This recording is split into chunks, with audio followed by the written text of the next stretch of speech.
Welcome, ladies and gents. Chris Andre here. You can find me at BetBoxing on Twitter for boxing related tweets, or you can subscribe to the channel, click that notifications button and get a new notification whenever a new video is uploaded. Please click that like button as well. It helps the channel grow. Let's talk about boxing. Of course, I want to talk about Demetrius Andrade and his fight against Leon Williams, two really talented fighters. American fans might not be quite aware of how talented Williams is, and a lot of fight fans also consider Andrade to be boring and as a result perhaps overlook him. But in terms of skill set, these are two really talented fighters, and I'm going to talk about that probably in a separate video because this one might drag on. This one is going to be about Ben Askren and Jake Paul. A lot of people are going to roll their eyes instantly. I get that. There's a lot of snobbery when it comes to boxing and YouTubers and of course even MMA fighters crossing over. However, the reality is a number of people, at least 10, 11 people have asked me about this in the last 24 hours. And we can't have a situation whereby we're just dismissing guys just because they're not elite level guys. If you own a world-class gym, if you're Freddie Roach or Teddy Atlas, you're working with MMA guys. Francis Ngannou was, Teddy Atlas worked closely with him and he showed him how to drop a shoulder and throw a very quick, short left hook without a load as a counter. And that's the shot, the exact shot. Footage has since been uploaded showing them working on that exact shot prior to the fight. It's that which knocked out Stipe Miocic, which gave Francis Ngannou the UFC heavyweight championship of the world. So it's important not to dismiss guys that are not necessarily elite level boxers. And additionally to that, let's be honest, Jake Paul, he's a novice, but at the end of the day, you're going to get guys that come into the gym that are journeymen or novices or just turned pro or have just embarked on an amateur career. You have to be able to analyze the strengths and weaknesses of those guys too, relatively speaking. If you can sit there and you can say, okay, this guy's got a really good jab and he's a novice, you're not comparing him to a Larry Holmes type jab. You've got to know that everything you're talking about is relative. So with that in mind, let's talk about Jake Paul to start with. Jake Paul is very good at a number of things he does. Again, to reiterate, we're talking about relatively here. The guy's been boxing for 3 years. So this idea that he's just come off the street and he's winging shots and he's a crazy YouTuber is a bit off the mark, to be honest with you. He's worked with BJ Flores, and people know, the subscribers here know, I've had quite a heated run-in with BJ, but I still respect everything he's done in the sport. This is a guy that's competed at the highest level. And when he's working with you on a daily basis, he's going to be able to pass on some pearls of wisdom. He's also worked with Shane Mosley for a period of time. So if you consider the level of experience we're talking about here, he's thrown a lot of money at this and a lot of dedication. So he's going to certainly benefit if he's taking it seriously, and he clearly is. So let's talk about some of the things he does that are really good. First and foremost, his timing is excellent. And like I said, hardcore boxing fans are going to be dismissive of this. It's true. When he's on the back foot and he moves back, he's moving backwards and he's punching off the back foot, whether it's a check left hook or one thing he likes to do is roll under your shots as you're coming and then counter you with a right hand over the top. He's very good at doing it, and his timing's good. And I don't care who you are, what level you're at, moving backwards quickly while producing power is not an easy skill to achieve. He's also got certain natural attributes, which it doesn't matter whether you've boxed for a day or you've boxed for 20 years, you've either got it or you don't. He's a good athlete. He's got fast hands. He's calm under pressure. His feet are fairly fast when he's retreating. Like I said, he's really not that bad for his level.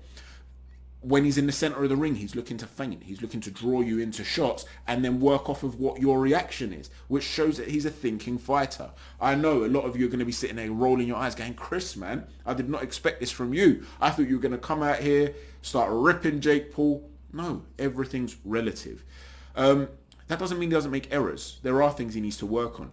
One of those things is that when he feints and then he comes in with a shot, often he's looking to overload too much. He's looking for a big shot. He gets a bit overexcited and he can smother his own work. He can fall into the shot. So imagine he's come down with a low shot to the solar plexus and then he wants to come upstairs. As he twists to throw that right hand, he'll fall into his opponent.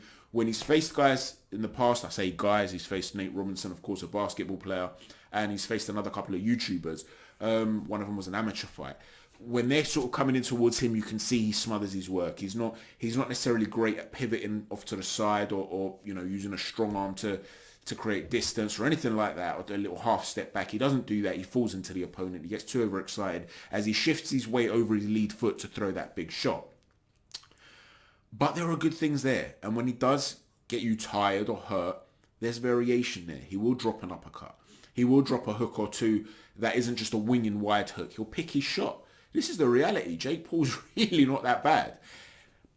Now let's talk about Ben Askren though, because Ben Askren, of course, is an Olympic level wrestler, Olympian, great UFC fight, great mixed martial artist. He was a Bellator champion. He fought in one championship.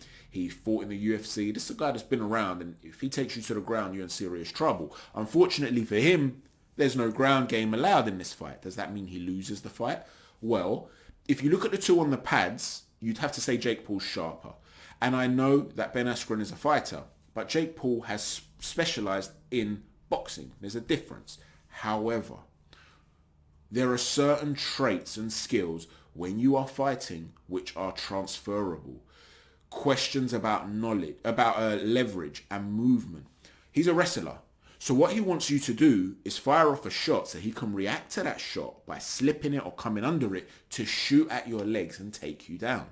Well, he's got very, very good at that. Obviously, he reads an opponent well. So when Jake Paul's going to be feinting or actually coming in, Ben Askren will fancy his chances of being able to figure him out. Now, as we said, Jake Paul can sometimes smother his own punches by falling into the opponent. Ben Askren will use that stiff arm to maintain range and then come back inside. He does that. Often he'll do it more with maintaining distance and then looking for a takedown, but he can switch that up a little bit with maintaining distance and walking you onto a shot. He's also got quite a good lead uppercut, which he uses to close the range. And again, in MMA, it's to take you down. In boxing, that can be altered. He's a very, very durable guy with a lot of stamina. And when you're talking about durability, a lot of people talk about that Masvidal knockout. Listen, that Jorge Masvidal knockout, it was a 1 in a million thing. It was a freak thing. Yes, I know Masvidal worked on it. He worked on shifting the angle slightly as he runs in the hope that Ben Askren tries to come low. In other words, he's shaping up as though he's going to come with a right hand because he knows that Ben Askren is going to try and duck underneath to grab him. And as he's shaped up to do that, he's risen with a knee, landed it right on the button, taking him out. It's a freak thing. They could fight another 200 times and that would never happen. And that knee, if it lands on any human being on earth, is going to take their head clean off their shoulders. Don't assume that this guy doesn't have a chin because of that. He's got a chin. And not only does he have a chin on the inside at close range, on occasion where he hasn't grappled you and you see these MMA fighters throwing powerful shots at him, he's got very subtle head movement. It's the sort of head movement where he leans forward and he slips under a shot very slightly. I spoke about Roman Gonzalez doing a variation of this recently in a video called The Art of War and whatever I then called it. But you can find that and check out more into that if you're interested. The point is he's not easy to hit flush when he's at mid-range. When you do hit him, he can take a shot. And he's got a great engine. Now, because he has this experience on the inside in terms of grappling, it's a different sort of clinch to boxing. For a start, you've got gloves on. It's difficult to just hold someone and grapple them in that way. Okay, it's different. But he will know how to use leverage and how to create space for his arms. If he can get inside when Jake Paul is almost smothering his own work and he can start ripping those short shots to the ribs and to the solar plexus and to the liver, well, and he's pushing and leaning and making Jake Paul carry his weight, even though Jake Paul is clearly the naturally bigger man and the better athlete. Because he's an explosive athlete, Jake Paul, you might start to see that body fill up with lactic acid. In other words, yes, in the early rounds, he's going to be a significant threat.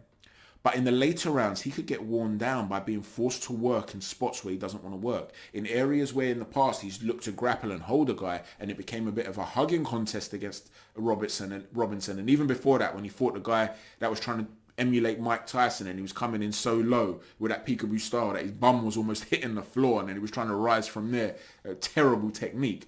At one point, he got caught with the left hook and he held him. He held his opponent. I keep dropping the mouse. That's the bang you can hear on there, right? That grappling was a way of holding him. Well, against Ben Askren, if Ben Askren knows how to create space on the inside to grapple him and create leverage, he could start making him work in spots he doesn't want to work and wear him down. So That's a potential issue. The other problem, though, that Ben Askren could face is that one of the things he does in a UFC ring or in an MMA ring, octagon, as he throws that right hand, he shifts. That back foot comes forward. And as it comes forward, it stays forward. We're not talking about a Gennady Golovkin type shift where he's using it to close the range. Then he'll use head control, switch it up on you and start dropping powerful hooks from different angles. No. This is more of a shift whereby as he throws that shot, he's now in a southpaw stance. He'll then throw short jabs from close range. He'll throw the right hand and then short jabs from close range as he tries to walk you down. There's not much on those, but they're balanced shots. Now, a top boxer will look at that and think, oh my word, he's crossing his legs, he's walking forward, he's just throwing nothing jabs. I'm just going to slip that and land something big. In the UFC or MMA, you can't do that because if you try to slip a shot and then miss, that's what he wants from you because you're then in his wheelhouse. It could almost be like a bait thing where he's catching you with a whole bunch of jabs, closing the range. You then decide to try and counter with a big pull counter or hook or whatever, and he'll come under and grab you. He doesn't have that luxury to take you to the floor here. So what works for him in the UFC or in MMA might not work for him in a boxing ring. So Jake Paul, because he punches so well off of the back foot and produces so much power, he'll be thinking to himself, you know what? Let this guy come at me like that. I'm going to drop a little pull counter, little check hook, whatever it might be. He's going to walk onto something big. That's a distinct possibility. So if you're asking me how I think this fight will go, it's difficult to judge because Ben Askren is moving over to the UFC, to boxing from MMA. There are a lot of transferable skills though for a professional fighter, even though his striking is particularly underdeveloped for a fighter. On the other hand, you've got a guy that everyone thinks is just a YouTuber. In reality, he's a novice boxer. He's taken his career very seriously in the last 3 years, whether you like him or not. It's irrelevant what you think of him as a person. Too many people judge guys based on what they think of their personality. We're just judging him as a fighter. And he does certain things very well. And he has got some explosive power.